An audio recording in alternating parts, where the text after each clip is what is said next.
Olá, meus queridos e queridas, como é que vocês estão? Belezinha? Bora aqui para mais um videozinho, né? Agora nós vamos começar a falar um pouco sobre permutações, né? Existe a propriedade da contagem, né? Então, você tem determinados elementos, você pode ter determinadas combinações, né? Então, se você não tem muito importância da ordem, né, de quantas coisas podem ter e assim por diante, você simplesmente pode usar a regra da multiplicação. Então você pode colocar, por exemplo, m elementos vezes n, por exemplo.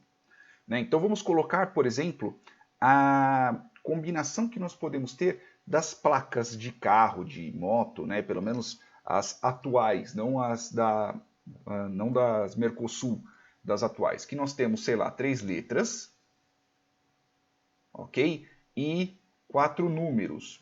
Então nós temos, por exemplo, 26, né, vezes 26, e assim por diante, vezes 10, vezes 10, vezes 10, vezes 10. Então nós temos 26 elevado à quarta potência, né? Opa, não são 4 letras, são 3 letras. Eu estou viajando aqui na minha maionese. São 3 letras vezes 4 números. Então eu tenho 26 elevado à terceira potência vezes 10 elevado à quarta potência. Né? Então eu tenho aqui isso, né? Então são letras que elas podem combinar, a ordem se não importa, não quer dizer que se eu tirar uma eu vou ter que tirar, vou ter que deixar alguma letra de lado, sei lá, eu só posso usar um A, um B ou um C, né? Se eu usar o A no começo, eu não posso usar ele no final. Então, não tendo essa regra, eu simplesmente posso usar a regra da multiplicação. Beleza? Então não tem tanto problema em cima disso. Já quando nós estamos tratando sobre permutações, é um pouco diferente. Permutações são usadas quando nós temos ordem naquilo que nós estamos trabalhando. Né? Então nós temos determinadas regras. Então, por exemplo, assim, uma situação influencia a outra. Vamos considerar, por exemplo, a nossa velha regra, que é da. Nosso velho exemplo, desculpa, nossa, tá tudo saindo errado aqui, que é das cartas de baralho. Então nós temos 52 cartas de baralho, beleza? Então vamos colocar a situação que eu vou tirando uma carta de cada vez e eu vou anotando quais são as combinações que nós podemos ter dessas determinadas cartas.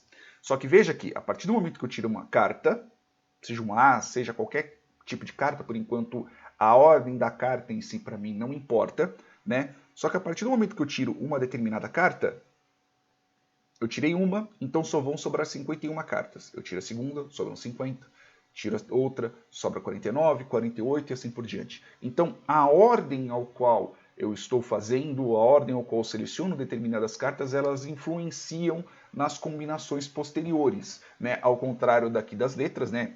Tirando que possam existir algumas regras regionais para isso, estou simplesmente só simplificando ali em cima, mas no caso das minhas cartas, a ordem ao qual eu seleciono determinadas cartas importam. Né? E eu quero saber quais são as combinações que nós podemos ter em cima das cartas. Então veja que, por exemplo, eu posso ter 52 cartas vezes, né, a partir do momento que eu tirei a primeira, aí eu vou ter 51 cartas, aí depois disso eu vou ter 50 e assim por diante até me sobrar uma única carta. Quando eu tenho esse tipo de combinação, né, quando eu tenho esse tipo de situação, eu tenho uma permutação. Então, uma permutação, o que eu faço? Eu tenho 52 exclamação. Que é a mesma coisa que eu traduzi de 52 vezes 51 vezes 50, 49, 48, 48, 47 e assim por diante até mesmo chegar no 1. Tá? Então existem situações aos quais isso importa. Então, um exemplo bem bobinho. Tá? Então vamos colocar aqui que, por exemplo, eu vou ter uma combinação, eu vou jogar um joguinho, beleza? Com os meus coleguinhas, tá? E eu vou jogar com mais eu e mais dois, e vamos jogar tipo gol a gol, né? Para quem nunca jogou gol a gol, então eu tenho, por exemplo, aqui o golzinho, né? Eu tenho os 2 golzinhos de cada lado, eu tenho aqui o meio do campo, e na maioria das vezes quando você joga gol a gol é somente um, né? E o objetivo é você chegar até no máximo até o meio de campo e tentar fazer gol. Ou seja, você é o goleiro e você é o atacante. Só que no meu, eu vou inventar 3 cargos. Então eu vou ter aqui o goleiro, eu vou ter o auxiliar do goleiro e eu vou ter o atacante, beleza? Em ambos os times eu tenho esse tipo de jogo. Então, o atacante ele pode ficar até determinado lugar, o auxiliar de goleiro ele fica entre essas duas posições e o goleiro é o cara que pode pegar com a mão a bola e assim por diante. Tá? Então vamos considerar que tenha eu e mais 2 camaradas.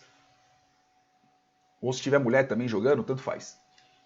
E eu quero saber qual que é a quantidade de combinações que nós podemos ter em cima disso. Então veja que não são simplesmente só 3 jogadores, são 3 posições diferentes. Eu tenho o goleiro, eu tenho o auxiliar e eu tenho o atacante.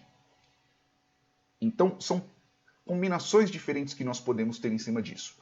Então, como é que nós podemos fazer isso? Então, a partir do momento que eu selecionar a primeira pessoa, sei lá, aquela fogoleira, ela não pode ser nem o auxiliar nem o atacante. E assim sucessivamente. Nada mais é que um caso de uma permutação. Então, neste caso, eu tenho 3 exclamação.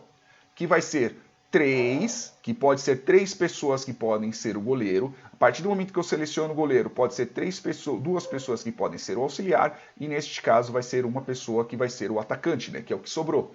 Então, eu posso simplesmente excluir 3 vezes 2, então eu tenho 6 combinações possíveis de jogo, pelo menos 6 para cada time. Beleza? Então, na questão de permutação, em tipos de permutações simples, né, é isso. É lógico que existem situações mais complexas, como por exemplo, você jogar um sudoku, né, que é aquele joguinho que você tem que colocar, preencher determinados números, né, e assim sucessivamente. Beleza, meus amores? Em questão de permutações simples, é isso. Né? Mais pra frente eu vou falar sobre arranjos e afins. Beleza? Beijos na bunda, até mais.